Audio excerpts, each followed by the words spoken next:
اب آپ اس مبارک سلسلے کا 14واں حلقہ سماعت فرمائیں۔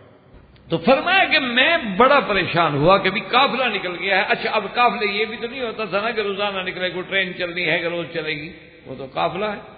اب اللہ عالم مہینے کے بعد نکلے، 15 دن کے بعد نکلے، اللہ عالم اور کوئی قافلہ ہے بھی صحیح مکے کا آیا ہوا ہے یا طائف کا آیا ہوا کہ نہیں آیا ہوا ہے، کیونکہ پھر وہ دیکھتے تھے کہ چلو بھی مکے کا قافلہ نہ ملے، مدینے کا مل جائے، وہاں تک تو ہم پہنچ جائیں، خیبر کا مل جائے، تبوک کا مل جائے، یعنی اس طرح منازل طے ہوتی تھی۔ تو فرمایا میں بہت پریشان تھا، میں ایک دیوار کے سائے کے نیچے آ کے ایسے بیٹھ گیا اور پریشانی میں ہوں کہ ایک بندہ آیا، اس نے مجھے ہاتھ سے اٹھایا کہ کیا بات ہے، کیوں پریشان بیٹھے؟ میں نے کہا بس میرا قافلہ بچھڑ گیا ہے۔ اس نے کہا اچھا تم یہ بتاؤ کہ تم کون ہو؟ میں نے کہا قرشی ہوں، قریش سے ہوں۔ کہاں سے ہو؟ انہوں نے کہا مکہ سے ہو۔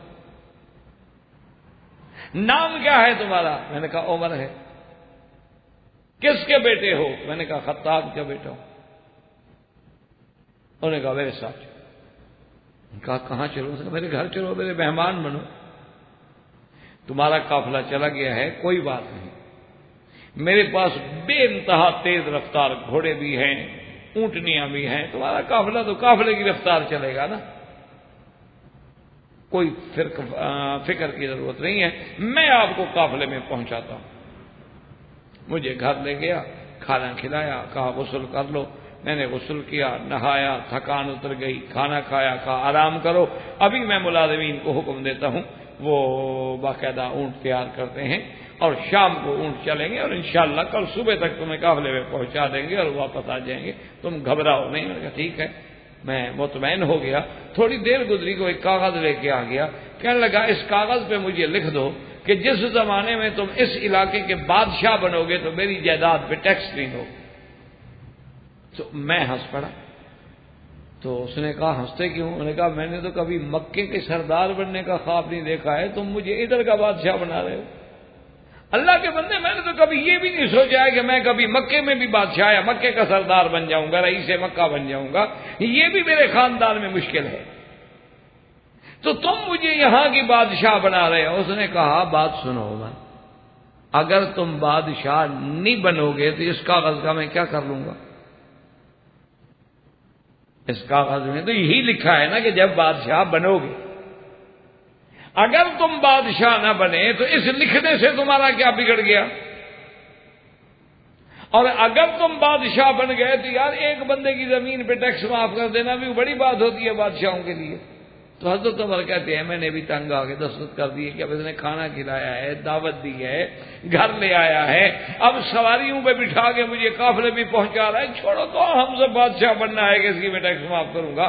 پر میں آج یہ وہی بوڑھا ہے اور وہی میرا لکھا ہوا لے کے آ گیا، اور آج میں اس ملک کا بادشاہ ہوں، خلیفۃ المسلمین ہوں، اور یہ میرا لکھا ہوا ہے، میرے دستخط ہیں، اسی لیے میں اس کو کہہ رہا ہوں کہ لال عمر ولال ابن ہی، بھئی میں کوئی بادشاہ تو نہیں، میں تو خلیفہ رسول اللہ ہوں، یہ میری جائیداد ہے کہ میں تمہیں معاف کر دوں یا میرے بیٹے کی جائیداد ہے کہ میں معاف کر دوں، حکم اسلام کا چلے گا، میں تو کچھ نہیں کر سکتا۔ تو اس لیے میں رو رہا تھا، یہ وہ بوڑھا ہے جس نے مجھے پہچانا تھا، اور کیسے پہچانا تھا کہ تورات و انجیل میں علامات دیکھ کے مجھے پہچانا۔ تو اللہ تبارک و تعالی نے فرمایا کہ سیدنا عمر یا سیدنا ابو بکر یا اور اصحاب رسول اللہ صلی اللہ علیہ وآلہ آلہ واصحابہ وسلم کی اتنی بڑی شان ہے کہ ان کی مثالیں تو اللہ نے فرمایا کہ تورات میں بھی ہے اور انجیل میں بھی ہے، اور ان کا نام جو ہے اللہ تبارک و تعالی نے اتنا اونچا کر دیا ہے، اتنا بلند کر دیا ہے کہ اللہ تبارک و تعالی کے فرشتے بھی، یعنی یہ عظمت صحابہ کا مقام ہوتا ہے، اور خاص طور پہ حضرت عمر کا جو کسی اور کو نہیں ملا۔ اسی طرح وہ ایک تاریخ کا عظیم واقعہ ہے جس کا دشمن بھی انکار بھی کر سکتا، یعنی بعض واقعے ایسے ہوتے ہیں دیکھو جیسے اب رات ہے، تو کسی مذہب کے آدمی سے پوچھیں وہ کہے گا رات ہے، اب رات کا انکار تو نہیں ہو سکتا۔ جب سورج نکلا ہو تو کوئی آدمی کہے کہ جی یہ کیا ہے، تو کوئی یہ کہے گا نہیں جی یہ سورج نہیں، دیا رکھا ہے اوپر، تو بیوقوف کہیں گے لوگ، کون انکار۔ تو اسی طرح ایک عظیم واقعہ ہے کہ مصر جب فتح ہوا، اور مصر بھی حضرت عمر رضی اللہ تعالی عنہ کے دور میں فتح ہوا، آپ کا بنایا ہوا امیر المومنین نے جنہیں گورنر بنایا حضرت عمرو بن العاص رضی اللہ تعالی عنہ۔ حضرت عمرو بن العاص رضی اللہ تعالی عنہ جب تشریف لے گئے اور مصر میں پہنچے، مصر فتح ہو گیا، اسلام کا قبضہ ہو گیا، اسلام کی وہاں ماشاءاللہ عملداری ہو گئی، تو دریائے نیل میں پانی نہ آیا، بڑی پریشانی ہے۔ عمرو بن العاص نے وہاں کے جو چیدہ لوگ تھے، جو سمجھدار لوگ تھے، ان کو بلایا کہ کیا وجہ ہے یہ دریائے نیل اتنا عرصہ ہو گیا خشک پڑا ہے؟ اچھا، یہ بھی بعض روایات میں آتا ہے، اللہ عالم ان کی صحت کا، کہ یہ 4 دریا ایسے ہیں جن کا اصل جنت سے ہے، کہ وہ کہتے ہیں کہ السیحان والجیحان النیل والفرات اصلہما من الجنتی، ان 4 کا اصل جو ہے وہ جنت سے، ایک دریائے نیل، ایک دریائے فرات، اور اسی طرح ایک سیحان اور جیحان، یہ بھی نہروں کے نام، ان کا تعلق بھی کہتے ہیں جنت سے، اللہ عالم۔ اور وما ذلک علی اللہ بعزیز، اللہ کے آگے کیا مشکل ہے؟ اب دیکھیں نا کہ جیسے حجر اسود کا تعلق بھی تو جنت سے ہے، اسی طرح کہتے ہیں مقام ابراہیم کا تعلق جو ہے وہ بھی جنت سے ہے، اسی طرح سیدنا اسماعیل علیہ السلام کا جو بدلے میں ذبیحہ کیا گیا وہ بھی جنت سے آیا، تو اللہ کے آگے کوئی مشکل تو ہے نہیں۔ تو بہرحال دریائے نیل کے بارے میں انہوں نے کہا کہ حضرت ہمارے ہاں نیل میں ایک رسم ہے کہ فلاں مہینے کی فلاں تاریخ کو ہم اس دریا کی نظر چڑھاتے ہیں، اور وہ نظر یہ ہوتی ہے کہ کنواری لڑکی ہو، خوبصورت ہو، اور پورے لباس اور پورے جمال اور پورے زیوروں سے مرصع ہو، اور پھر اس لڑکی کو لے کر ہم بڑے جلوس کی شکل میں آ کے دریا کے درمیان میں دریا کی نظر کر دیتے ہیں، ہم چلے جاتے ہیں، وہ لڑکی ڈوب جاتی ہے اور دریا بھی آ جاتا ہے، پانی آ جاتا ہے۔ حضرت عمرو بن العاص حیران ہو گئے، بھی یہ تو عجیب نظر ہے۔ اچھا، خدا کی شان ہے، یہ نظریں آج بھی موجود ہیں، آپ اگر انڈیا میں رہتے ہیں ماشاءاللہ ہمارے حضرات کافی وہاں کے، آج بھی وہ گنگا جمنا کی باقاعدہ نظر مانتے ہیں، اور کسی کو 75 کرنا ہو، پاک کرنا ہو۔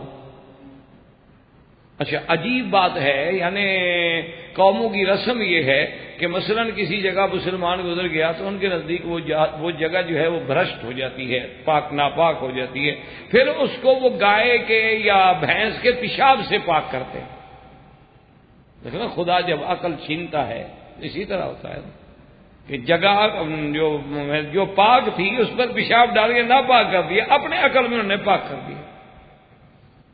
اللہ تبارک و تعالی رحمت کر، یہ عقل ہے۔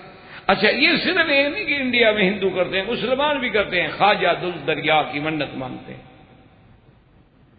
اور جب دریا کا یعنی جوش ہو نا جی، دریا کٹاؤ کر رہا ہو، زمینیں کاٹ رہا ہو، تو کہتے ہیں جی بس پیر کو بلاؤ، پیر کو بلاتے ہیں جی، اور وہ وہاں جا کر جانور ذبح کراتے ہیں، جانور ذبح کر کے ان کا گوشت جو ہے وہ دریا میں ڈالتے ہیں، اور پھر وہاں وہ قلعے لگاتے ہیں، ان پہ پڑھتے ہیں کہ اس سے آگے اب دریا نہیں گزرے گا، اب ہم نے دریا کی منت پوری کر دی ہے۔ اور یہ گوشت کیوں ڈالا ہے؟ انہوں نے کہا جی حضرت خضر کی فوجیں جو ہے نا وہ بھوکھی ہوتی ہیں، وہ یہ گوشت کھاتی ہیں، راضی ہو جاتی ہیں تو واپس چلی جاتی ہیں، جیسے تیر نذرانہ لے کے واپس ٹل جاتا ہے۔ انہوں نے سمجھا خواجہ خضر بھی اسی طرح کا کوئی پیر ہوگا۔ انا للہ و انا الیہ راجعون۔ یہ باقاعدہ یعنی مسلمان کرتے ہیں، مسلمانوں کی بات میں کہہ رہا ہوں، کافروں کی بات نہیں کہہ رہا۔ اب بھی دریاؤں کے نام کی منتیں مانی جاتی ہیں، اور اب بھی مسلمان دریاؤں میں جب ان کی کشتیاں پھنس جاتی ہیں، بگرداب بلا افتاد کشتی، مدد کن یا معین الدین چشتی، کہ جب دریا کے گرداب میں کشتیاں آتی ہیں کہتے ہیں معین الدین تم مدد کر کے ہمیں نجات دو، اور ہمارے ملک والے معین الدین کو نہیں بلاتے، وہ فضل حق کو بلاتے ہیں، وہ حضرت خواجہ فضل حق کا نعرہ لگاتے ہیں کہ فضل حق ہمارا بیڑا دھک۔ یہ پیروں نے تقسیم کیا ہوا ہے نا جی، کہ اگر پنجاب کی عورتوں کو جن ہو تو پھر سندھ والا پیر نکالتا ہے، اور سندھ والی عورتوں کو اگر جن پکڑ لیں تو پھر ہمارے ملتان والے نکالتے ہیں، تاکہ آنے جانے کا رستہ ہو نا، کوئی لمبا سفر ہو، گاڑیاں چلیں، ٹرینوں کا کام بنے، ان کا آپس میں کہیں وعدہ وعید ہو تو وہ بھی موقع مل جائے۔ یہ مقامی پیر مسئلہ حل کر دے تو پھر تو کام نہیں بنے گا نا۔ انا للہ و انا الیہ راجعون، مسلمان ہیں،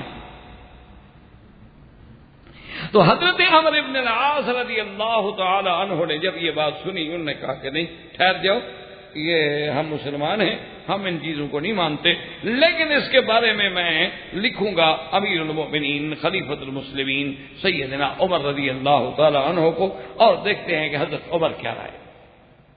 اللہ اکبر۔ سیدنا عمر رضی اللہ تعالی عنہ کو خط ملا، یہ امیر المؤمنین عمر ہے نا رضی اللہ تعالی۔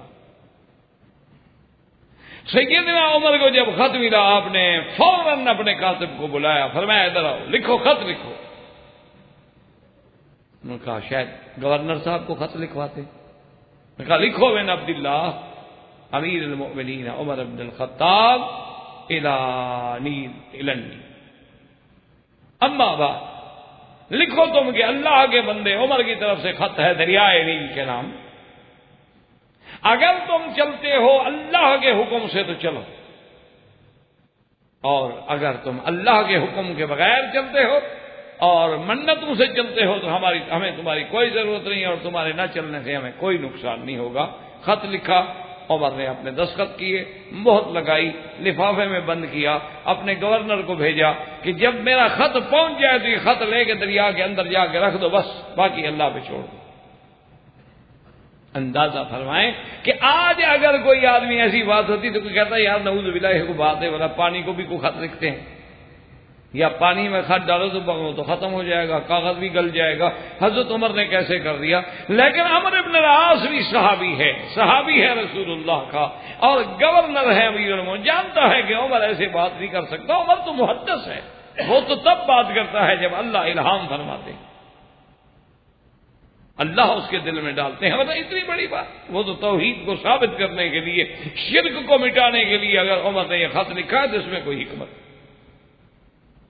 انہوں نے اپنے چند آدمی ساتھ کیے اور خط لے کے چل پڑے، اور جا کے دریا کے درمیان میں اس خط کو رکھا اور واپس آ گئے۔ فرماتے ہیں کہ اسی رات، یہ تاریخ مصر کا پہلا واقعہ ہے کہ 10 ہاتھ کے قریب جو ہے اسی ایک رات میں پانی اوپر چڑھ گیا، ورنہ پانی آتا تھا پہلے، چڑھتا تھوڑا تھوڑا تھوڑا، چند دنوں میں جا کے پورا ہوتا تھا، لیکن ایک ہی رات میں پانی جو ہے 10 ہاتھ اونچا ہو گیا، اور اس کے بعد آج تک وہ بند نہیں ہوا حضرت عمر کے خط کے بعد۔ تو حضرت عمر رضی اللہ تعالیٰ عنہ کو اللہ نے یہ عظمتیں بھی عطا فرمائی تھی کہ آپ نے یعنی صرف یہ نہیں کہ انسانوں پہ حکومت کی ہے، آپ نے فضاؤں پہ، دریاؤں پہ بھی حکومت کی ہے۔ اور اسی طرح بے عین ہی ایک صحیح حدیث مبارک میں واقعہ ہے کہ سیدنا عمر بن الخطاب رضی اللہ تعالی عنہ مسجد نبوی میں کھڑے ہیں، حضور صلی اللہ علیہ وسلم کے منبر پہ خطبہ پڑھا رہے ہیں، اور اسی خطبے میں دوران میں فرماتے ہیں کہ یا ساریت الجبل، یا ساریت الجبل، یا ساریت الجبل۔ صحابہ حیران پریشان ہو گئے کہ حضرت عمر کو کیا ہو گیا بھائی، عجیب بات ہے، ساریہ جبل، ساریہ جبل۔ اور ساریہ تو صحابی کا نام ہے، وہ تو جنگ پہ گئے ہوئے ہیں، اور وہ جنگ لڑ رہے ہیں نہاوند میں، اور نہاوند مدینہ منورہ سے 1 مہینے کا سفر ہے، اور حضرت یہاں سے کھڑے کھڑے بلا رہے ہیں کہ ساریہ جبل جبل، یہ کیا ہو رہا ہے؟ جب جمعہ سے فارغ ہو گئے تو سب لوگوں نے حضرت امیر المومنین سے پوچھا کہ حضرت خیر تو تھی، آج تک آپ نے کبھی خطبہ رسول میں، خطبہ نبی میں ایسی بات نہیں فرمائی، آج آپ کیا کہہ رہے تھے یا ساریت الجبل، یا ساریت الجبل؟ فرمایا کہ میں جب منبر نبی پہ کھڑا تھا تو میرا دل اٹکا ہوا تھا اپنی فوجوں میں جو کفر کے خلاف لڑ رہی ہیں، تو اللہ نے وہ منظر مجھے دکھلایا تو میری فوج شکست کھا رہی تھی، تو میں نے یہاں سے کاشن دیا اپنے جنرل کو کہ ساریہ اب تم ایسا کرو کہ پہاڑ کو اپنی پشت پہ رکھ لو اور پھر حملہ کرو تاکہ تمہاری پشت تو محفوظ ہو جائے، تم تو غلط لڑ رہے ہو کہ ادھر بھی دشمن حملہ کر سکتا ہے، ادھر سے بھی حملہ کر سکتا ہے۔ صحابہ چپ ہو گئے۔ اب اللہ کی شان ہے کہ کچھ عرصے کے بعد جب وہ حضرت ساریہ کی قیادت میں فوجیں واپس آئیں تو لوگوں نے حضرت ساریہ رضی اللہ تعالیٰ عنہ سے رجوع کیا، پوچھا کہ بھی حال حوال، نے کہا جی اللہ کا شکر ہے، اللہ نے فتح عطا فرمائی صحابہ کو، لیکن ہم شکست کھا رہے تھے، جمعہ کا وقت تھا، عین جمعہ کی نماز کا وقت تھا کہ عمر کی آواز آئی کہ یا ساریۃ الجبل، اور جب حضرت عمر کی آواز آئی تو میں نے اسی وقت اپنی فوج کو حکم دیا کہ بھی اپنی حیت کو تبدیل کرو، اور اللہ تبارک و تعالیٰ نے بس اس تبدیل کے بعد جو ہم نے حملہ کیا تو اللہ نے ہمیں فتح عطا فرما دی۔ تو یہ شرف بھی اگر ملا تھا کہ فضاؤں کو حکم جا رہا ہے، ہواؤں کو حکم جا رہا ہے، دریاؤں کو حکم جا رہا ہے، یہ بھی سیدنا عمر رضی اللہ تعالی عنہ کو ملا، اور کسی کو یہ مقام اور مرتبہ جو ہے وہ نصیب نہیں ہو سکتا۔ اور اسی طرح آپ دیکھیں کہ کئی ایک مقامات ہیں، یعنی قرآن میں، احادیث میں، کتب سابقہ میں، کتب متقدمہ میں یہ شرف جو ملے ہیں حضرت عمر کو، اور پھر اتنا کہ دریاؤں پہ حکم ہے اور فضاؤں پہ حکم ہے، اور اللہ کے قرآن کا اتنا تابع ہے کہ اگر کوئی راہ چلتا آدمی بھی قرآن کی آیت پڑھ دیتے تو حضرت عمر کانپنے لگ جاتے، کھڑے ہو جاتے۔ اسی لیے حضرت عمر کی صفت میں ہے کہ کانا وقافن عند کتاب اللہ، کہ جب کوئی آدمی اللہ کے قرآن کی آیت پڑھ دے بس عمر ختم۔ اسی لیے ایک دفعہ روایات میں موجود ہے، سیرت کی کتابوں میں موجود ہے کہ سیدنا امیر المؤمنین عمر بن الخطاب رضی اللہ تعالی عنہ نے مدینہ منورہ میں حضور کے منبر پہ کھڑے ہو کے اعلان فرما دیا کہ لا تغالوا فی المہور، فرمایا کہ آج کے بعد خبردار کوئی آدمی اپنی بیٹی کی مہر زیادہ نہ کرے۔ میں فرمایا خبردار، حضور کی بیٹیوں سے یا حضور کی بیویوں سے کسی کی بھی مہر اگر زیادہ ہو گئی تو عمر اس کو پکڑ لے گا اور مال بیت المال میں داخل کر دے گا۔ یہ تم کیا کر رہے ہو کہ تم نے مہر اتنا مہنگا کر دیا ہے؟ تو جب مہر مہنگا ہو جائے گا، حلال مہنگا ہو جائے گا، لازمی بات ہے کہ پھر حرام سستا ہوگا۔ یہ تو فطری بات ہے، جب حلال نہیں ملے گا۔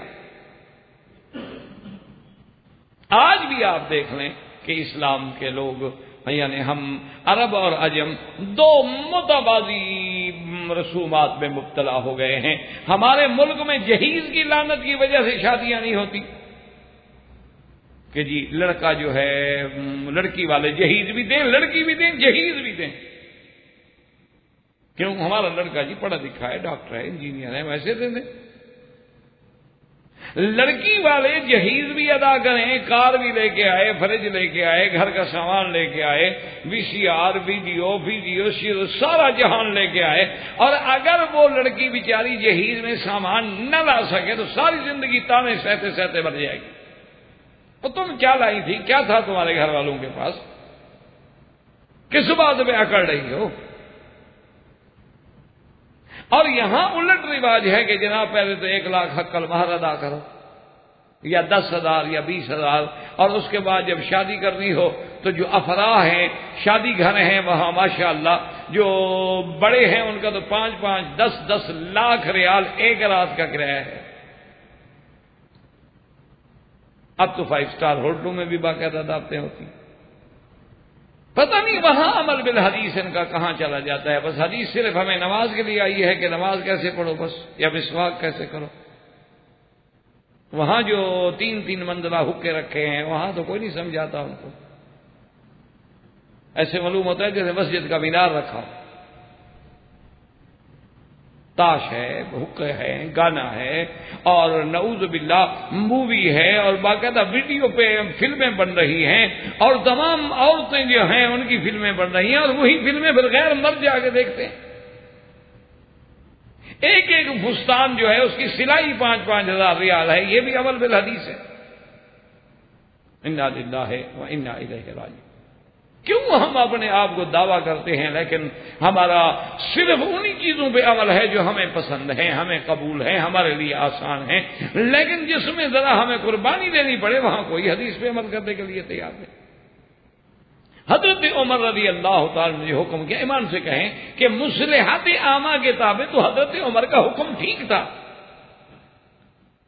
اور حضور کا خود ایک حدیث مبارک میں بھی ہے، آپ نے فرمایا سب سے بہتر عورت وہ ہوتی ہے ایسرہن صداقا، جو حق المال کے اعتبار سے سستے آسان ہو۔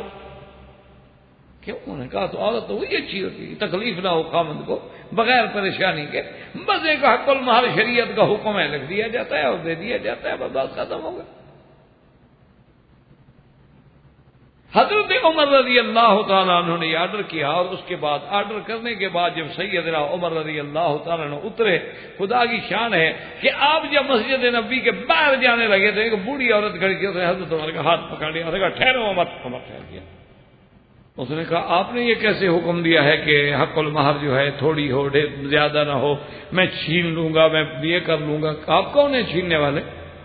اللہ کے قرآن میں ہے کہ آتے تم احداہن قنطارن، قنطار کہتے ہیں ڈھیر سارا سونا، تو اللہ کہتا ہے ڈھیر سارا سونا دے سکتے ہو، تم کیوں پابندی لگا رہے ہو؟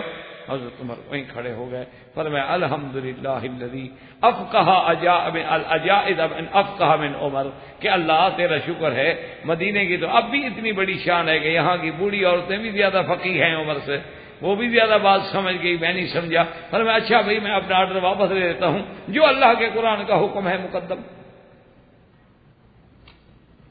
تو حضرت عمر اتنی شان کے بعد یہ بھی شان، یعنی آپ کی شخصیت کا ایک پہلو ہے کہ ادھر جلال کا یہ عالم ہے کہ بادشاہان وقت کانپتے ہیں۔ جبلت بن الایہم جب آتا ہے، اللہ کے کعبے کا طواف کر رہا ہے، ایک صحابی غریب کا اس کی چادر پہ پاؤں آ گیا اتفاق سے، اس نے غریب کو تھپڑ مارا۔ حضرت عمر رضی اللہ تعالی عنہ کو شکایت پہنچی، آپ نے پکڑ کے لیا، اور جبلہ اپنے علاقے کا بادشاہ ہے، ایک علاقے کا گورنر ہے وہ۔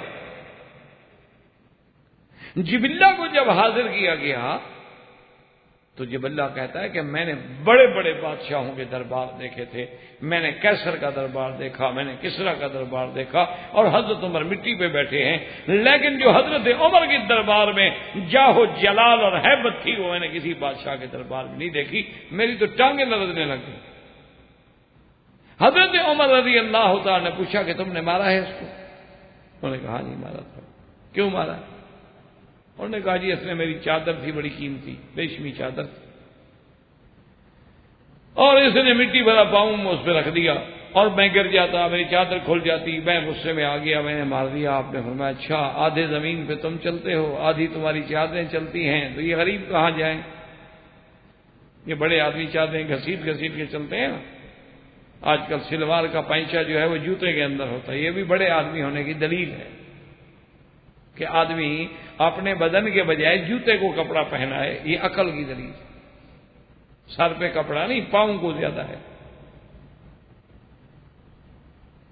یعنی عجیب قوم ہے بھئی، ہمیں تو آج تک یہ سمجھ نہیں آیا، ماشاءاللہ جنہیں آپ کہتے ہیں نا آج کل کے ماڈرن لوگ جو ہیں، ہمیں تو سمجھ نہیں آیا بھی کھڑے ہو کے پیشاب کرنا اس میں کیا جدید ہونا ہے؟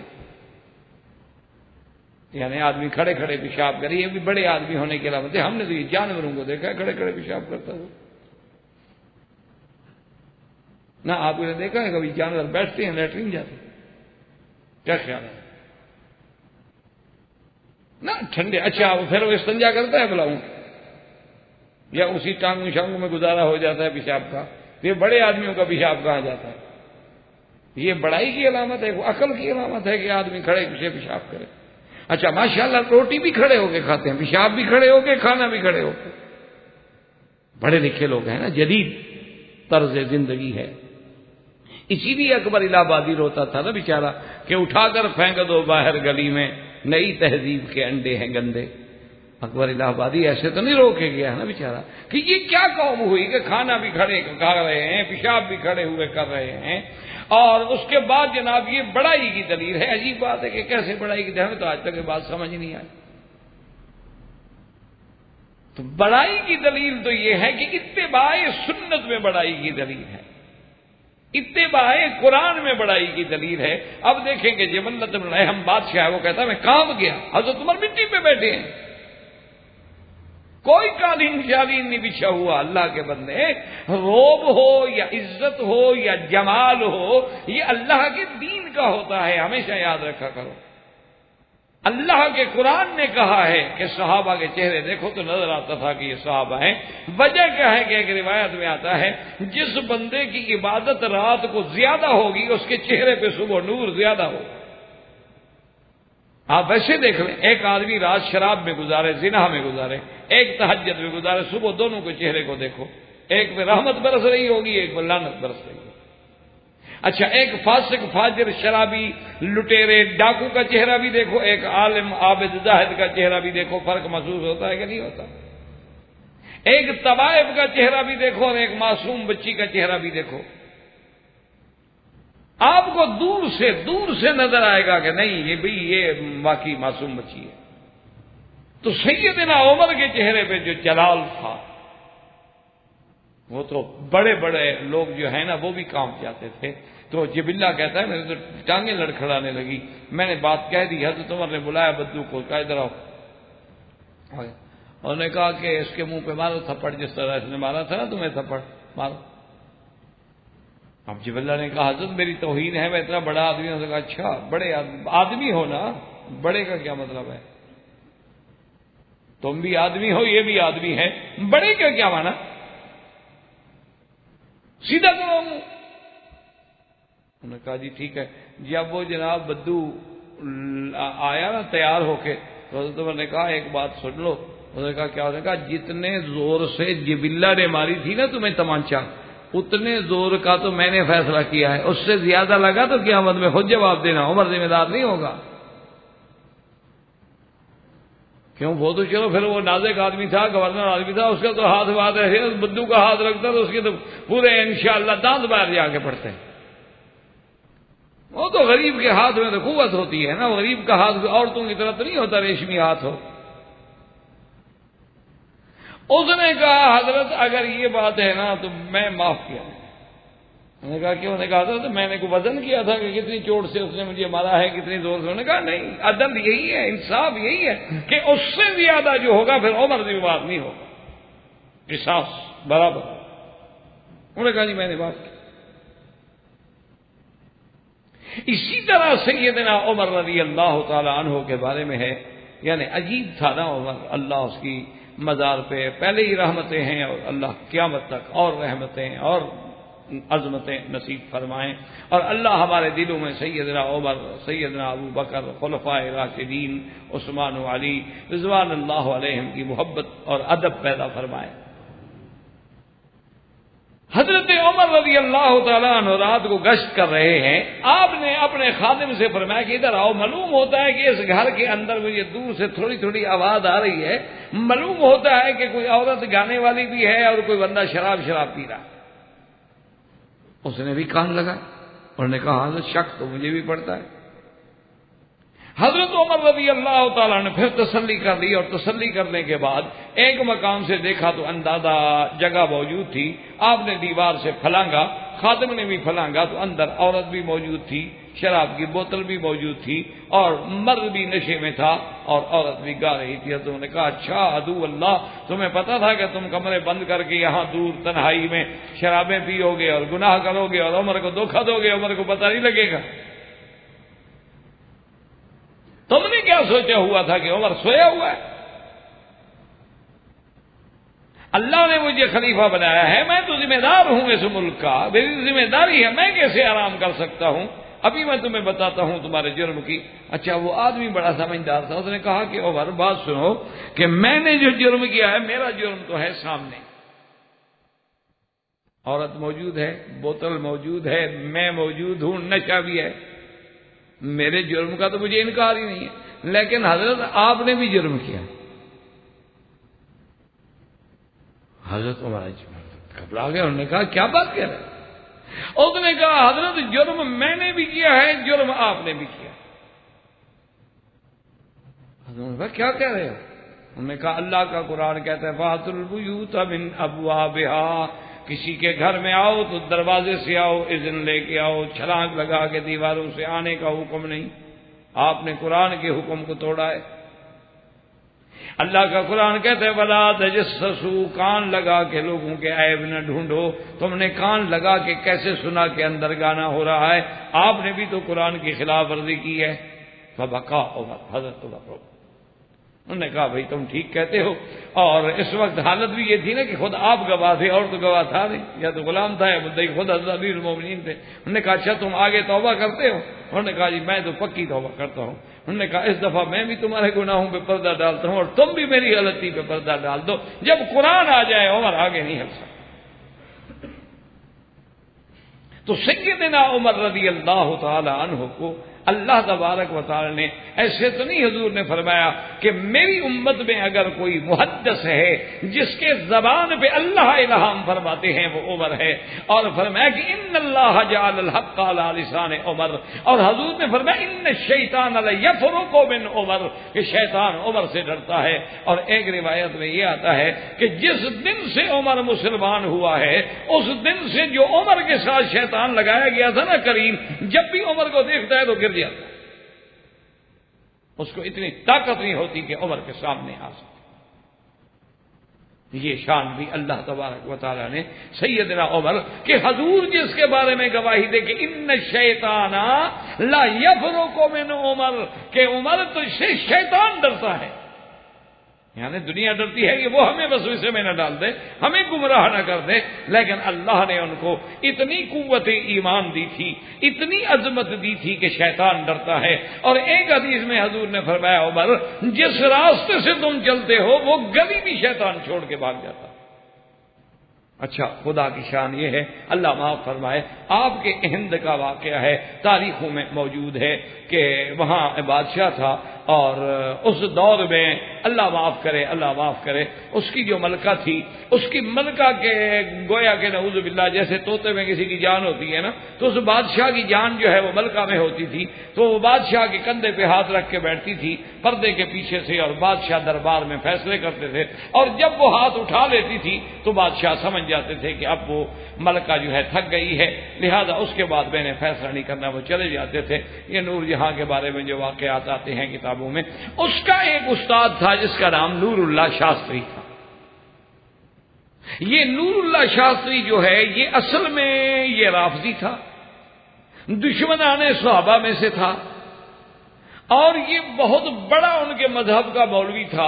یہ اہل سنت والجماعت کے پردے میں ہندوستان چلا گیا اور وہاں اپنے آپ کو اہل سنت والجماعت ظاہر کیا، اور اصل میں وہ اس ملکہ نور جہاں کا استاد بھی تھا، اس کو بھی پڑھاتا رہا اور دربار میں اثر رسوخ بھی پیدا کرتا رہا، حتیٰ کہ ایک وقت آ گیا کہ اس کا پوری دربار پہ، کابینہ پہ، وزیروں پہ، مشیروں پہ، کیونکہ ملکہ جو اس کے ساتھ ہے اس کی شاگرد ہے، تو اتنا اثر ہو گیا کہ اب وہ سمجھ گیا کہ اب مجھے نقصان پہنچانا آسان نہیں ہے، تو اس نے آہستہ آہستہ پر پرزے نکالے اور اس نے ظاہر کیا کہ بھی میں تو سنی نہیں ہوں،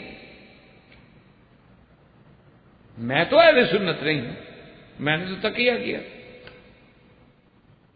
بہرحال تو اس نے جناب ایک قصیدہ لکھا، ایک شعر لکھا فارسی کا، جس کا معنی یہ ہوتا تھا کہ میں اپنی عمر سے اس لیے بیزار ہوں کہ میری عمر میں بھی تو عمر کا نام آتا ہے نا۔ آپ پوچھتے ہیں نا جی آپ کی عمر کتنی ہے، وہ کہتا ہے جی 50 سال، جی آپ کی عمر کتنی ہے، کہا جی 30 سال، آپ کی عمر کتنی ہے جی 60 سال، تو عمر میں تو عمر کا نام آتا ہے۔ اس لیے اس نے کہا یار میں کیا کروں، میں تو اپنی زندگی اور عمر سے اس لیے بیزار ہوں کہ میری عمر میں بھی تو عمر کا نام آتا ہے نا۔ یعنی حضرت عمر کی توہین میں یہ شعر لکھا، اور یہ شعر چلتے چلتے چلتے چلتے بادشاہ تک بھی پہنچ گیا۔ بادشاہ نے فوراً طلب کر لیا کہ بھی شاستری کو بھی بلاؤ، سب کو بلاؤ، اور دربار لگ گیا، اور ملکہ بھی آ کے بیٹھ گئی کہ آج تو اس کے اپنے استاد کی پیشی ہو گئی۔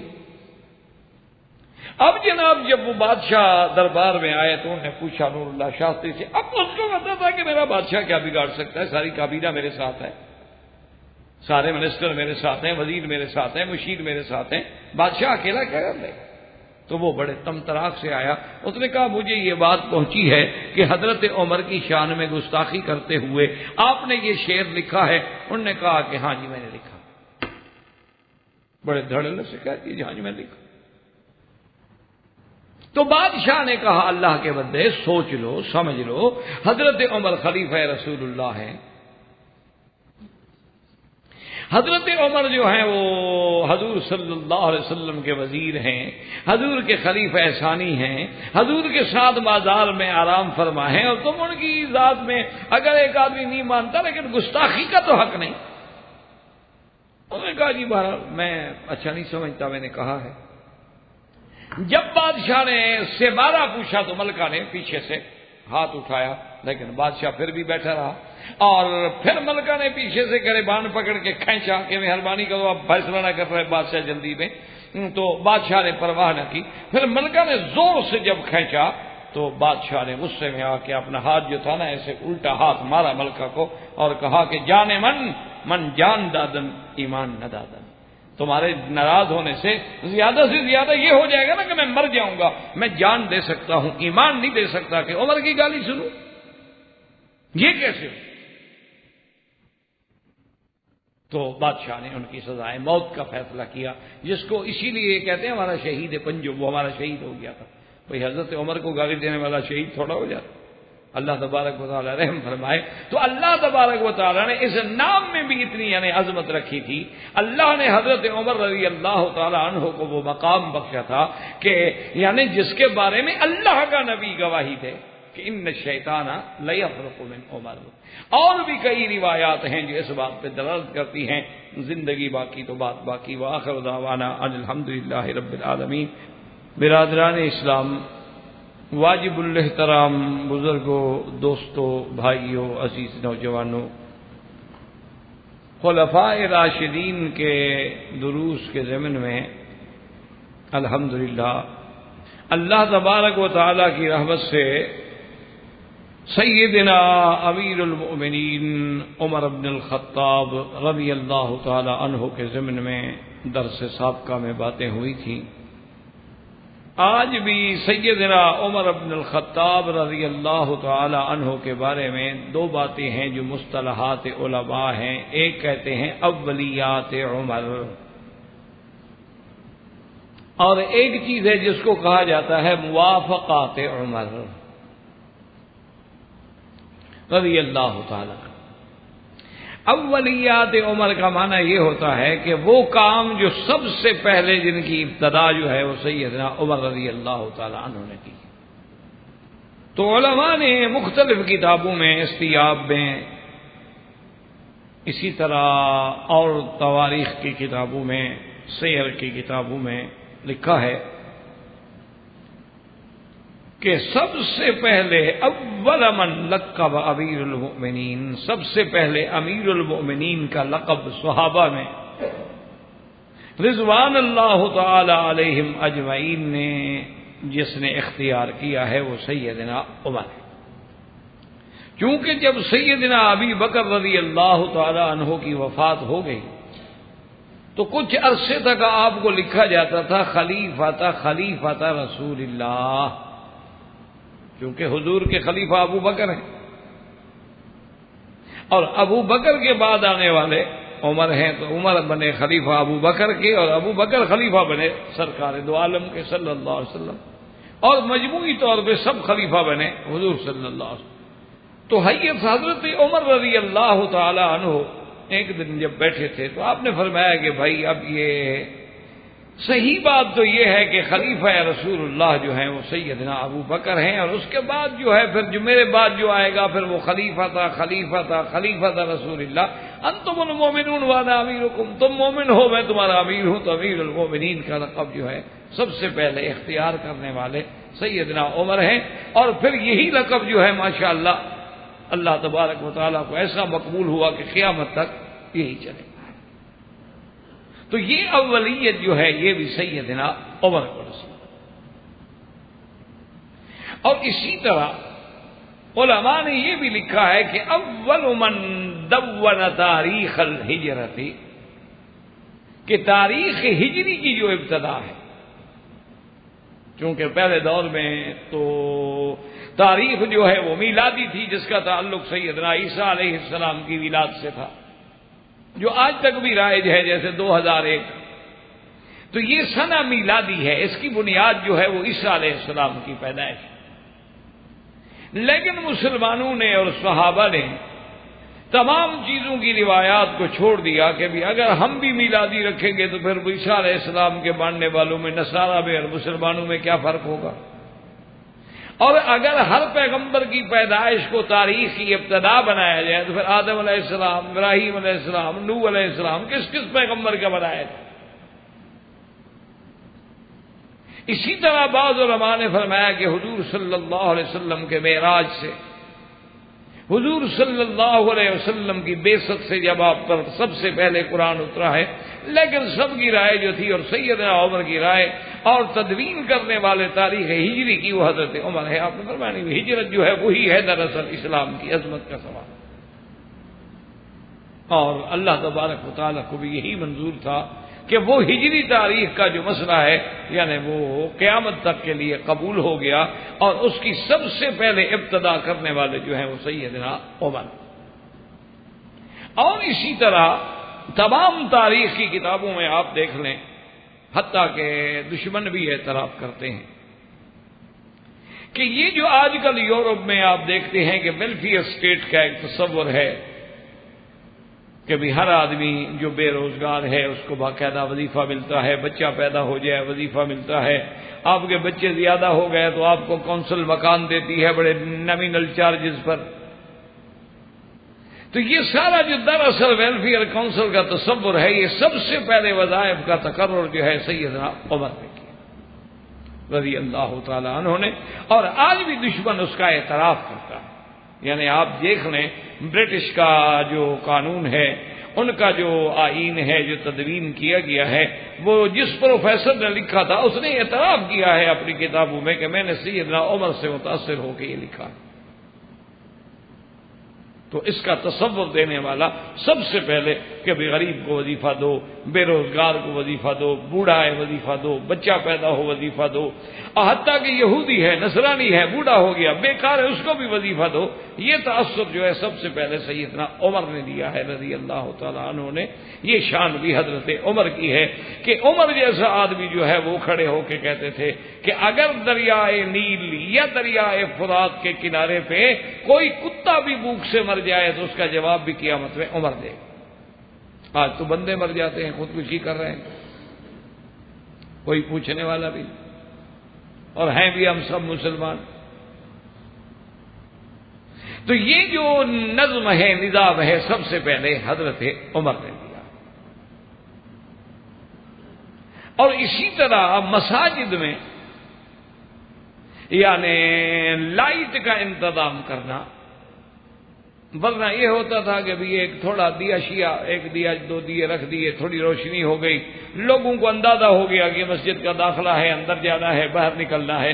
لیکن ایک دفعہ سیدنا علی رضی اللہ تعالیٰ عنہ جو آئے تو دیکھا رمضان المبارک کا مہینہ تھا اور مسجد میں قنادیل لٹکے ہوئے ہیں اور لیمپ لٹکے ہوئے ہیں اور بڑی روشنی ہے۔ تو انہوں نے پوچھا بھی یہ کس نے کیا؟ تو انہوں نے کہا کہ حضرت عمر نے کیا تھا اور ان کے آرڈر تھے۔ تو آپ نے بڑے خوش ہو کے دعا کی، فرمایا نور اللہ فی قبر عمر کما نور مساجدنا، کہ اللہ عمر کی قبر کو بھی ایسے منور کر دینا جیسے اس نے ہماری مساجد کو منور کر دیا۔ تو یہ اولیت جو ہے یہ بھی سیدنا عمر کو ملی رضی اللہ تعالی۔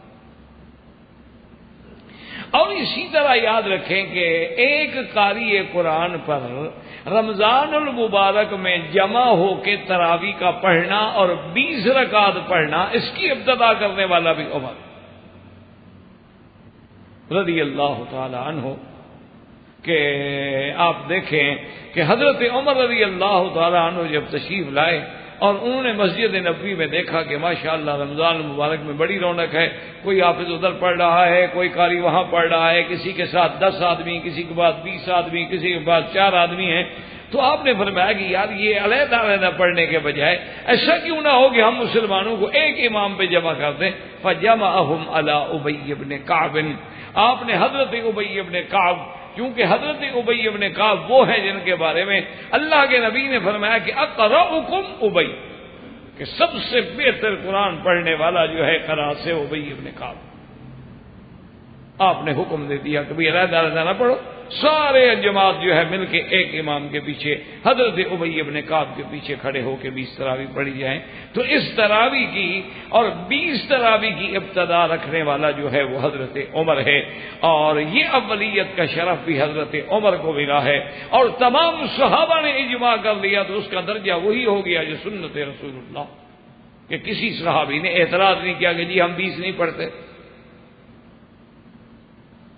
تو جب اجماع ہو جائے صحابہ کا اور خلیفہ راشد کا عمل ہو تو اس کا وہی مرتبہ ہوتا ہے جو سنت رسول اللہ کا ہے، علیکم سنتی وسنت الخلفاء الراشدین المہدیین۔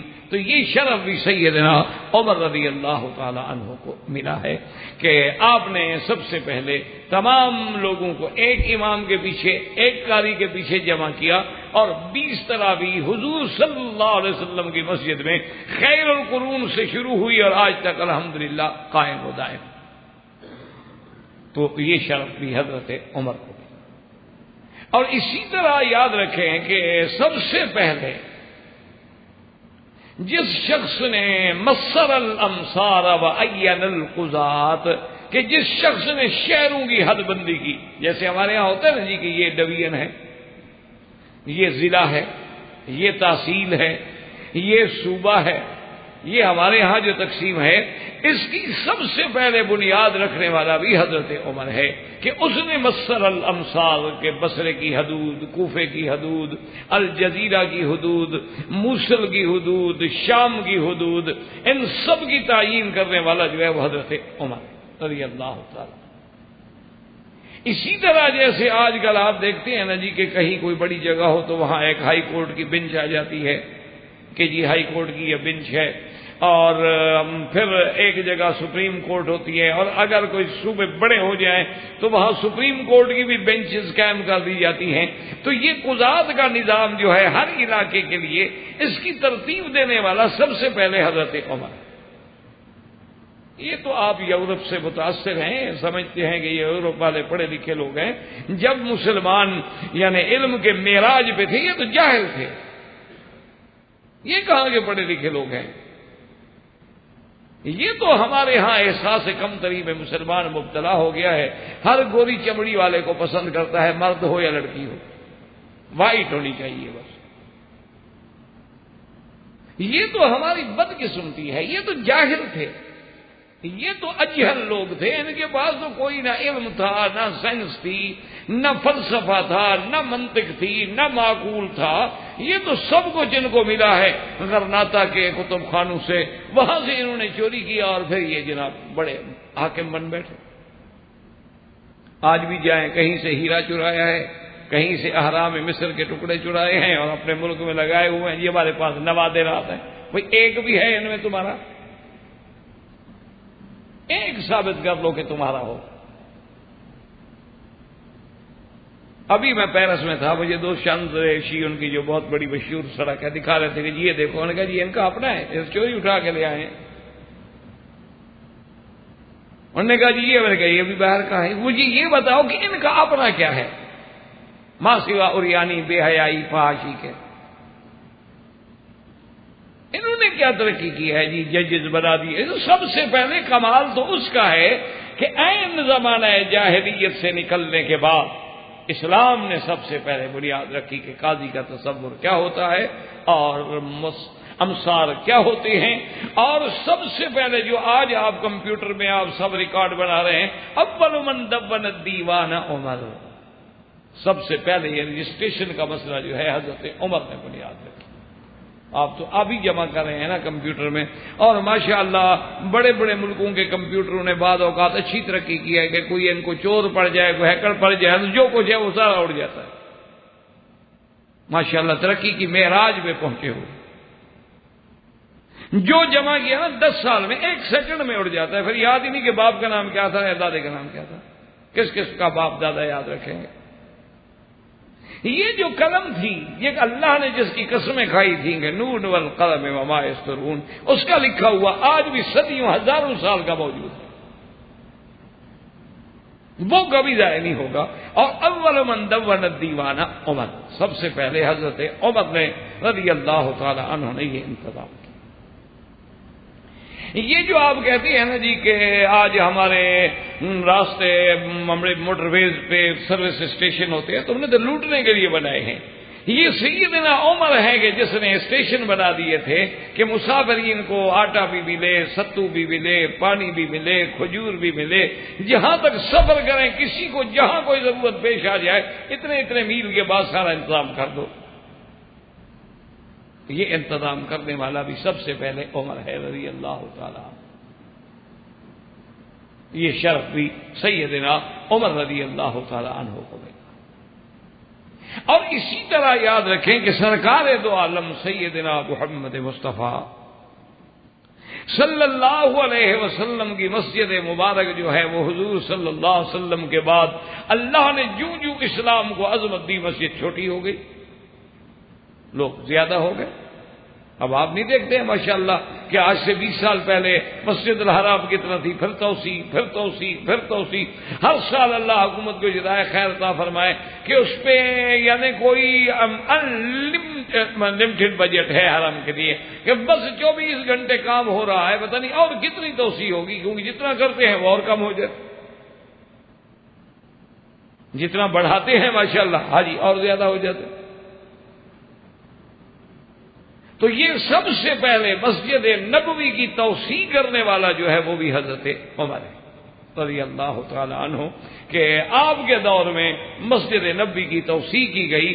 وَأَوَّلَ مَن جَعَلَ الْحَصَىٰ فَرَشَ الْحَصَىٰ، یہ چھوٹی چھوٹی کنکریاں مسجد میں بٹھانا، اس زمانے میں فرشوں کا رواج نہیں تھا نا جی، بالکل یہ تو ابھی تک یعنی کچھ عرصہ پہلے تک مسجد میں مدینہ پاک میں بھی اور مکہ پاک میں بھی جو پلاٹ ہوتے تھے کعبۃ اللہ کے، ان میں چھوٹی چھوٹی کنکریاں ہوتی تھیں، اور خدا کی شان ہے ان کنکریوں میں جو لذت تھی، جو آرام تھا، جو ٹھنڈک تھی، جو سکون تھا، وہ آج تک نہیں ملا۔ خدا کی قدرت ہے۔ اس دور میں ہم چھوٹے چھوٹے پڑھتے تھے، بس کنکریاں کٹھی کی طرح مصلی رکھا، وہ سرانا بن گیا، سو گئے، اور این صبح اتنی ٹھنڈی ہوتی تھی کہ سبحان اللہ۔ تو بہرحال یعنی حضور صلی اللہ علیہ وسلم کی مسجد کو توسیع دینے والا، سب سے پہلے توسیع دینے والے جو ہیں وہ سیدنا عمر رضی اللہ تعالیٰ عنہ ہیں، جنہوں نے اس کو توسیع کا انتظام کیا ہے۔ تو یہ ساری چیزیں جو ہیں، اچھا اسی طرح اندازہ فرمائیں کہ حضور صلی اللہ علیہ وسلم نے جو حکم دیا تھا اور اس کی تعمیل کرنے والا سب سے پہلا عمر ہے کہ جس نے اخرج الیہود من الحجاز، حضور صلی اللہ علیہ وسلم نے یہودیوں کو نکالا تھا مدینہ منورہ سے، مدینہ منورہ سے نکالا اور ان کو خیبر کی طرف دھکیل دیا تھا، لیکن حضور نے فرمایا تھا کہ ان کو حجاز کی زمین سے بھی نکالا جائے تو اس پہ سب سے پہلے عمل کرنے والا حضرت عمر ہے کہ اخرج الیہود من الحجاز الی الشام، انہوں نے کہا حجاز کو چھوڑو، نکل جاؤ شام کی طرف۔ تو یہ شرف جو ہے، اور اسی طرح اخرج النصارى من نجران الی الکوفہ، اور مسیحی اور نصرانیوں کو بھی نجران سے نکال کے کوفے کی طرف نکالنے والا سب سے پہلے حضرت عمر رضی اللہ عنہ۔ یہ شرف اولیات کا جو ہے یہ بھی سب سے پہلے حضرت عمر کو رضی اللہ تعالی عنہ۔ اور اسی طرح علماء نے لکھا ہے کہ امیر المومنین ہونے کے باوجود اور خلیفہ رسول عربی صلی اللہ علیہ وسلم ہونے کے باوجود رات کو گشت کا انتظام کرنے والا جو ہے وہ بھی حضرت عمر ہے، کہ خلیفہ رسول اللہ ہے، امیر المومنین ہے، لیکن رات کو گشت کر دیکھ رہا ہے کہ رعایا کس حال میں ہے، کوئی ڈاکو تو نہیں، کوئی چور تو نہیں، اور ایک ایک گلی میں اور ایک ایک کی ضرورت کے احساس کا پورے معلومات ہو رہے ہیں۔ انہوں نے کہا کہ یہ شرف جو تھا یہ بھی سیدنا عمر رضی اللہ تعالی عنہ کو۔ تو یہ کہے جاتے ہیں مصطلحات العلماء میں اولیات عمر۔ اور اسی طرح علماء نے لکھا ہے، یاد رکھیں کہ مقام ابراہیم جو ہے اس کو اپنے ہٹانے میں اور اس جگہ جہاں اب موجود ہے لانے والا سب سے پہلا حضرت عمر۔ یہ مقام ابراہیم یہاں نہیں تھا، یہ تو بالکل کعبے کے دروازے کے پاس تھا۔ مقام ابراہیم جو ہے یہ تو بالکل کعبۃ اللہ کے دروازے کے پاس تھا، وہاں تک کافی عرصے تک نشان بھی بنا ہوا تھا اس جگہ کا، لیکن اس کے بعد چونکہ طوائفین کو رکاوٹ ہوتی تھی اور ان کے لیے مسئلہ بنتا تھا، اور حضرت عمر رضی اللہ تعالیٰ عنہ بھی سوچتے تھے، لیکن یہ بھی فکر کرتے تھے کہ کہیں میرے اس عمل پر کوئی اعتراض نہ کر بیٹھے۔ اللہ کی شان ہے کہ سیل آ گئی اللہ کے حرم میں، اور مقام ابراہیم اپنی جگہ سے سیل جو تھی بہا کے لے گئی، تو سب سے پہلے اس جگہ رکھنے والا حضرت عمر ہے رضی اللہ تعالیٰ عنہ۔ اور اللہ کی شان دیکھیں کہ اللہ کو ایسا منظور ہوا کہ اسی جگہ کے لیے ہمیشہ کے لیے مقرر ہو گئے۔ اب حضرت عمر کا زمانہ بھی دیکھ رہے اور آج تک بھی دیکھ رہے۔ اور آپ کے بعد خدا کی قدرت دیکھیں گے، بہت سارے مسلمان بادشاہوں نے سوچا، انہوں نے خیال کیا کہ اس کو ہم اور پیچھے لے جائیں، تاکہ طواف کا چکر جو آپ دیکھیں نا، آپ عین حج میں بھی اسی مقام ابراہیم پہ آگے ہم پھنستے ہیں کہ لوگ نمازیں شروع کر دیتے ہیں، ماشاءاللہ پکڑ کے کھڑے ہو جاتے ہیں، رکاوٹیں، اور اس کے بعد جناب تو بہرحال بہت سارے بادشاہوں نے سوچا، لیکن جب انہوں نے علماء سے مشورہ کیا تو انہوں نے کہا کہ پھر یہ کھیل نہ بن جائے کہ جو بھی آئے وہ پیچھے ہٹاتا رہے اور پیچھے ہٹاتا رہے، بس اب جب عمر نے رکھ دیا ہے تو اسی جگہ رہے گا۔ تو اللہ تبارک و تعالی نے دراصل حضرت عمر رضی اللہ تعالی عنہ کی اس یادگار کو ہمیشہ کے لیے قائم رکھنا تھا۔ تو یہ بھی اولیات سیدنا عمر رضی اللہ تعالی عنہ ہیں کہ سب سے پہلے یعنی اس کام کے کرنے والا کون ہے؟ وہ عمر۔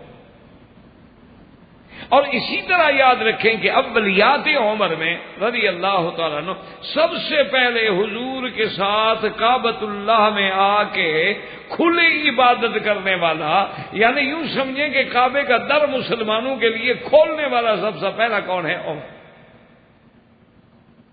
کہ ورنہ صحابہ جو ہیں وہ کھل کے عبادت نہیں کر سکتے تھے، حضور صلی اللہ علیہ وسلم تو پھر بھی آ جاتے تھے مسجد، لیکن صحابہ جرأت نہیں کر سکتے تھے اپنے گھروں میں چھپ کے، یا حضور کی خدمت میں بیت ام ہانی میں جمع ہو گئے، یا کبھی دار ارقم میں جمع ہو گئے، وہاں حضور سے قرآن سیکھ لیا، وہی کچھ باتیں سیکھ لی، اور پھر آہستہ آہستہ ایک ایک دو دو کر کے منتشر ہو گئے۔ اور جس دن حضرت عمر اسلام لے آئے تو انہوں نے کہا کہ یا رسول اللہ اب مہربانی کریں کہ آپ حضرت حمزہ کو بھی حکم دیں کہ ایک دو صفیں بنا لیتے ہیں، ایک کے آگے حمزہ چلیں گے اور ایک کے آگے میں چلوں گا۔ یہ کیا بات ہے کہ جب ہم حق پر ہیں تو پھر اللہ کے کعبے میں کیوں نہیں عبادت کریں؟ حضور صلی اللہ علیہ وسلم نے فرمایا ٹھیک ہے۔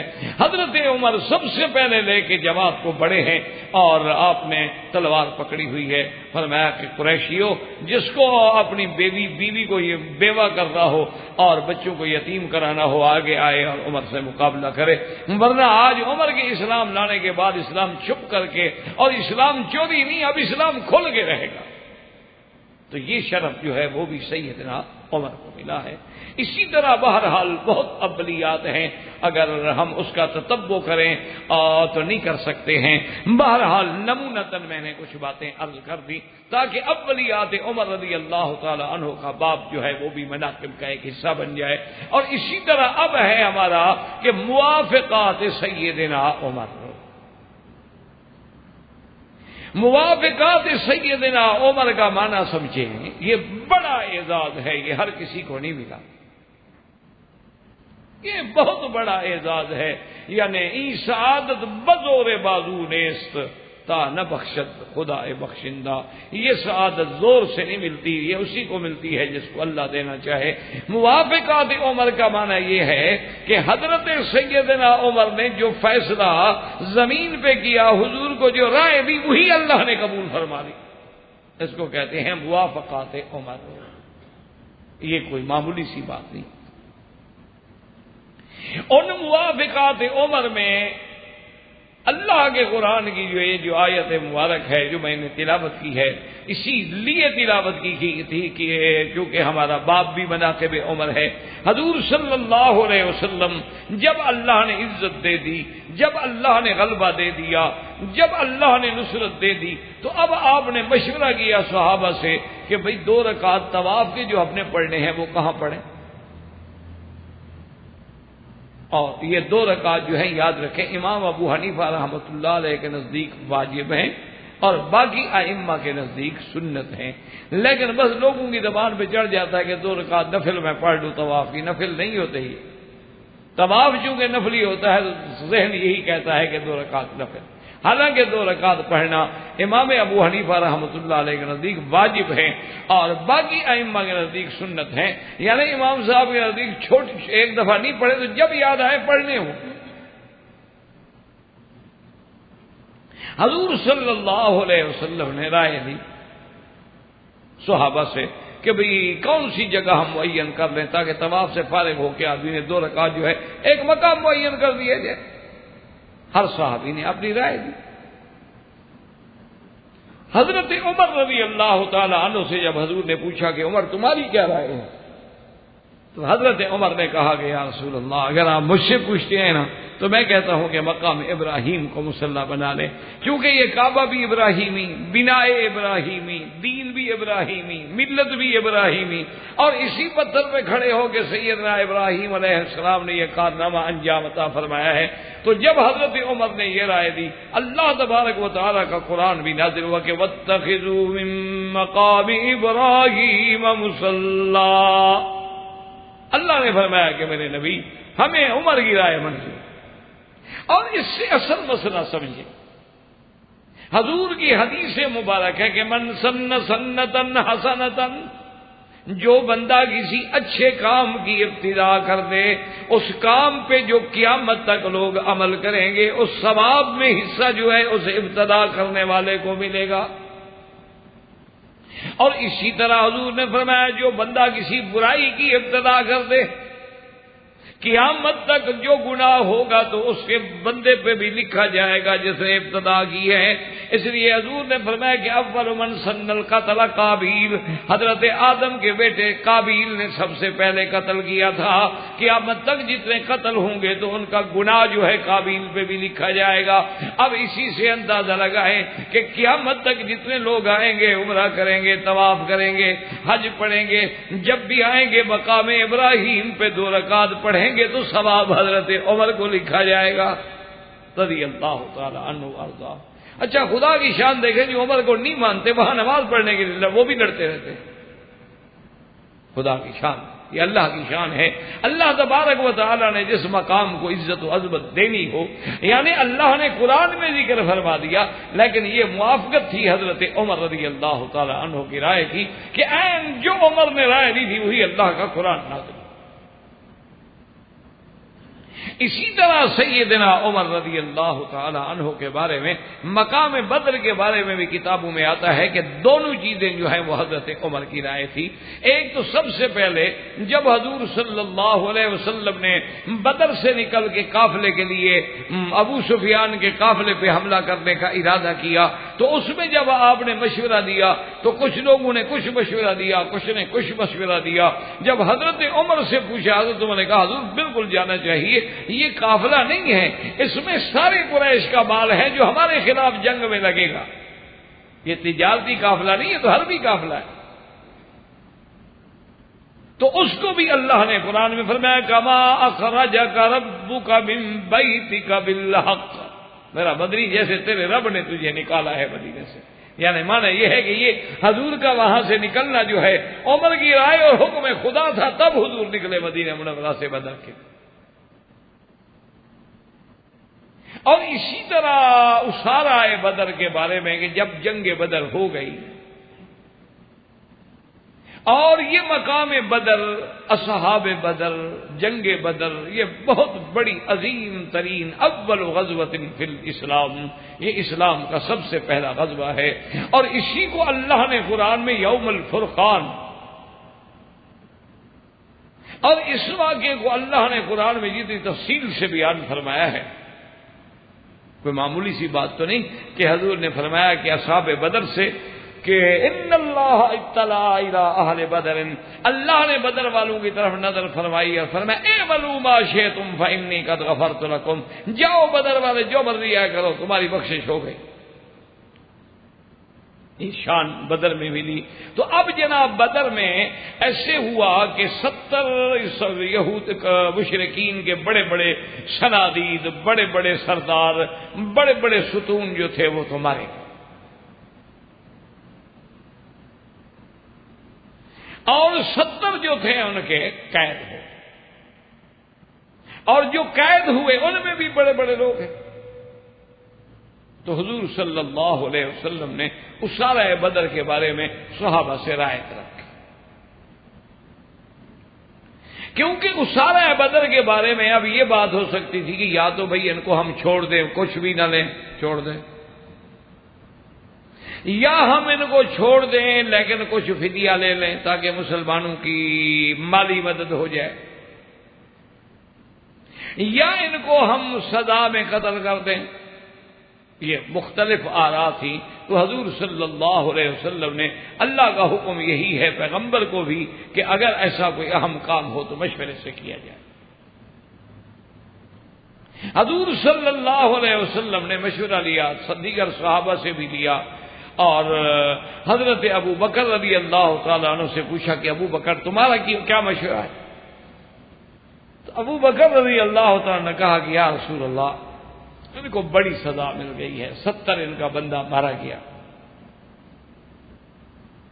اب یہ لوگ جو ہیں پھر بھی کچھ ہو آپ کے ساتھ بھی قرابتداری ہے، رشتہ داری ہے، میری رائے تو یہ ہے کہ ان سے فدیہ لے لیا جائے، کچھ چیز مقرر کر دی جائے تاکہ مسلمانوں کی مالی مدد ہو جائے اور ان کو چھوڑ دیا۔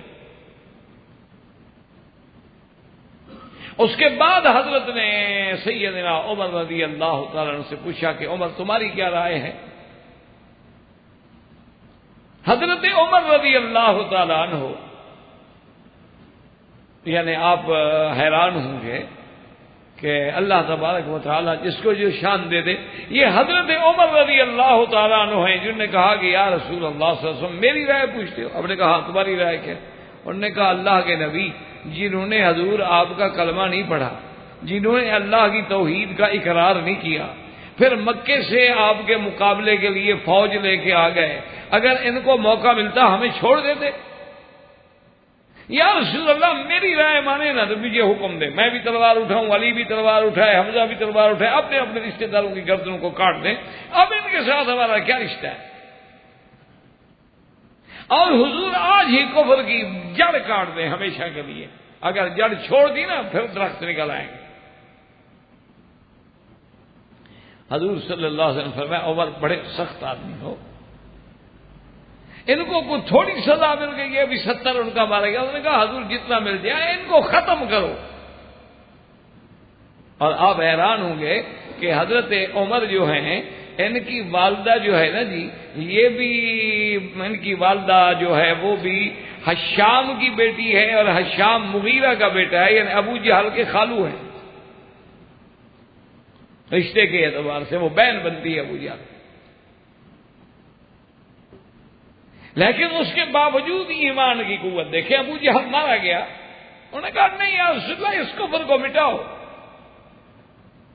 حضور صلی اللہ علیہ وسلم نے فرمایا کہ بھائی عمر کی مثال تو ایسے ہے نا جیسے موسیٰ علیہ السلام نبی تھے لیکن جلال تھا نا، یہ اللہ تبارک و تعالیٰ نے تبائے رکھے ہوتے ہیں نا، بعض طبیعت پیغمبروں میں جمال کا اثر زیادہ ہوتا ہے، بعض میں جلال کا اثر زیادہ ہوتا ہے، اسی طرح صحابہ میں، اسی طرح اولیاء اللہ میں اللہ تبارک و تعالیٰ نے بعض میں جمالیات کا حصہ زیادہ رکھی ہے۔ تو حضرت عمر رضی اللہ تعالیٰ رائے دے کے چلے گئے، بہرحال حضور نے حضرت ابو بکر کی رائے قبول فرما لی اور ان سے فدیہ مقرر کر دیا گیا اور فدیہ لے کے قیدیوں کو چھوڑ دیا۔ اب دوسرے دن جب آئے تو حضرت عمر کیا دیکھتے ہیں کہ حضور بیٹھے ہیں، چھوٹا سا درخت ہے، یہ جیسے صحرا میں جال کے درخت ہوتے ہیں یا کیکر کا درخت ہوتے ہیں، چھوٹے چھوٹے درخت ہوتے تھے، ان کے نیچے بیٹھے ہیں اور حضرت ابو بکر بھی بیٹھے ہیں، اور حضور صلی اللہ علیہ وسلم بھی آنسو بہا رہے ہیں اور حضرت ابو بکر بھی آنسو بہا رہے ہیں۔ حضرت عمر آئے، سلام کیا، آ کے عرض کیا کہ یا رسول اللہ اضحک اللہ سن، اللہ آپ کو ہمیشہ مسکراتا ہوا رکھے، آپ رو رہے ہیں مجھے بھی بتائیں تاکہ میں بھی شریک ہو جاؤں غم میں۔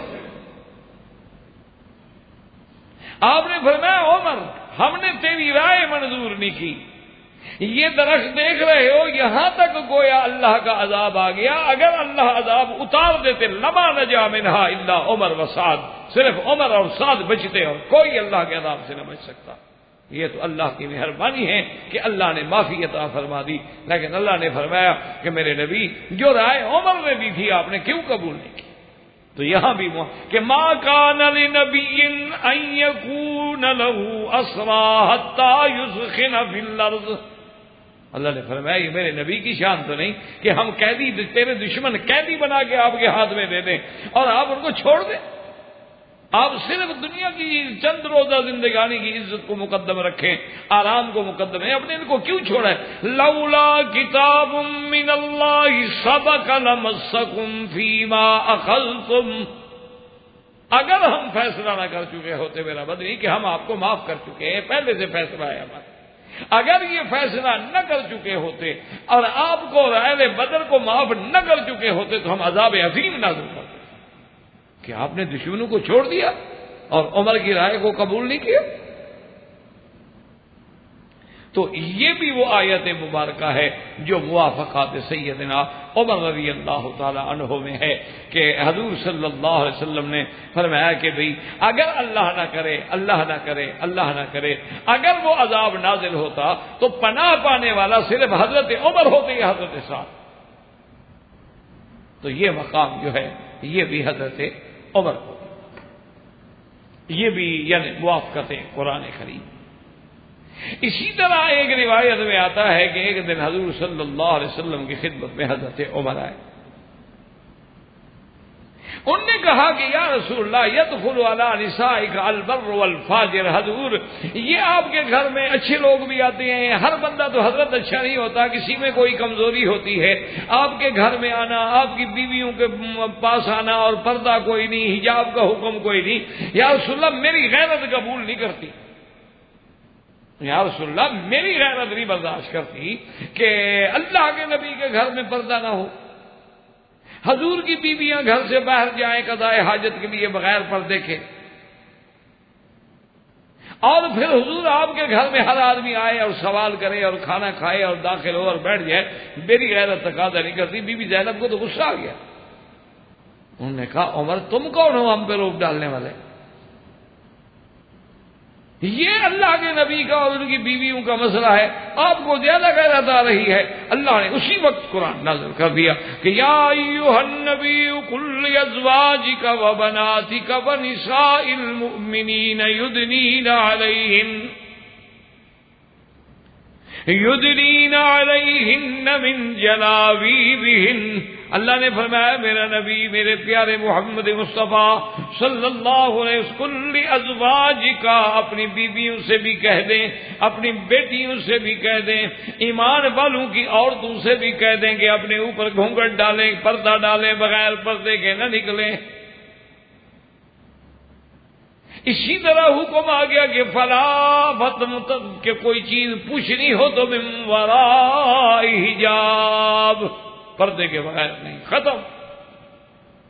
تو جو عمر نے رائے دی تھی اللہ نے قرآن نازل کر دیا، اور حجاب کا حکم جو ہے وہ قیامت تک کے لیے نافذ ہو گیا کہ اب نبی کی بیوی بھی ہے تب بھی پردہ کرے گی، اور اللہ کے نبی کے گھر کے اندر بھی کوئی غیر محرم اور غیر اجنبی جو ہے وہ داخل نہیں ہو سکتا۔